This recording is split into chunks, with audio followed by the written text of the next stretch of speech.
One, two, three.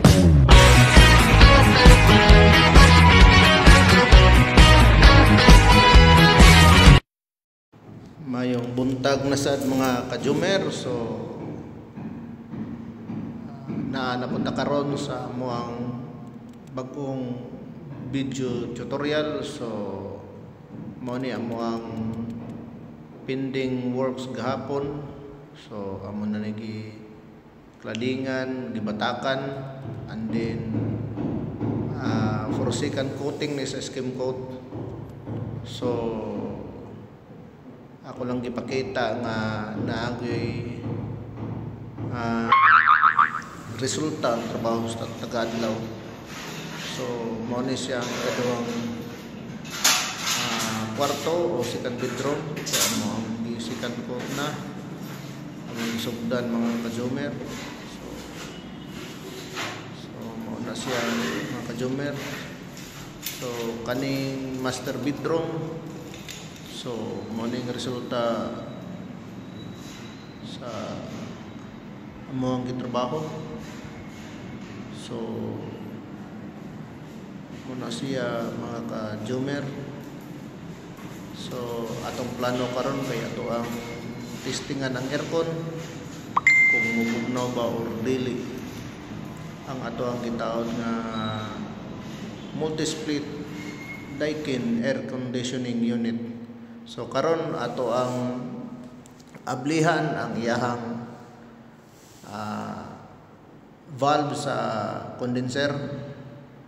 So naa na siya gitawag nga liquid line o gas line. So suction o discharge sa pipe. So ato anang ablihan. So although ato nang giablihan daan ihang suction, ang wala na ko ablihan ni ang katong iyahang discharge side. So mo na siya. So atong ablihan mga kajumer. So akong gigamit kay ang ako ang special tools o katong adjustable kay nabali ako ang alin mga kajumer. So mao na mga kajumer. So salamat sa Ginoo sa iyahang pagpanguna no. So atong ablihan ang discharge valve aron makasulod ang iyang refrigerant. So i-fully open gyud na nato. 100% open na siya mga kajumer. And then atong ibalik ang iyahang cup. So di gyud nato kalimtan ang pagbalik sa mga accessories niya. Okay, depende sad na siya kung naay mga leaking ginagmay. So ato ibalik ang cover. Atong testingan ang iyahang aircon kung gana atong trapuhan kay medyo abugman. So mana. So ato ta sa iyang panel board, main breaker, sunod ang iyang secondary breaker. So naka-on na. And then iyang remote. So atong kuha ng remote. So buhi na ang imuhang aircon. So ang ato kay i-remote na to ang aircon. And then timan mga kajumer. So pahibalo na no kung dapat mo-on gyud ang ato ang condenser ini on sa atong indoor. Kaya once gani dili mo function imuhang condenser or iyahang fan motor, so naay problema. Or katong gitawag nga condensing fan o condenser fan. So on ta. And then adto ta sa master bedroom. So atong i-on.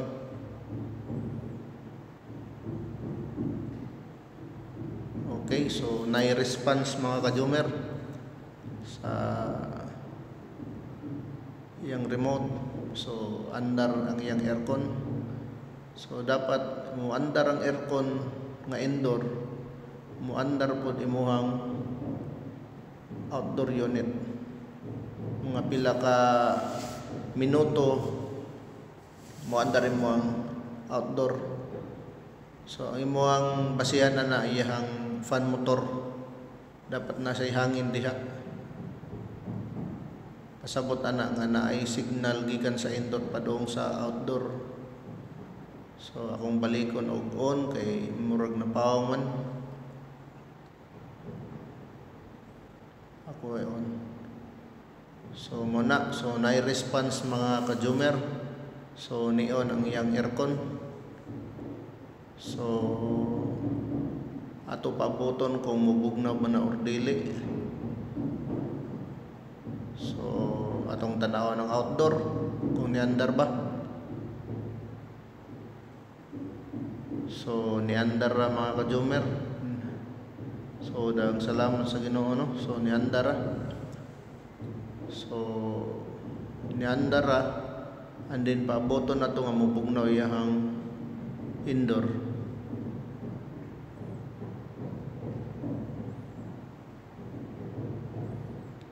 Okay. So bugnaw ra mga ka-Jumer. So okay kayo ang resulta sa installation na to. So bugnaw ra iyang hangin. So mana siya mga ka-Jumer. So I hope na subaybayan ninyo ang mga trabaho. So muna siya mga ka-Jumer. So actually mga tulo ka adlaw mi nag-install aning tulo kaya multi-split. So muna siya mga ka-Jumer. So pintalanan niya ang cladding. So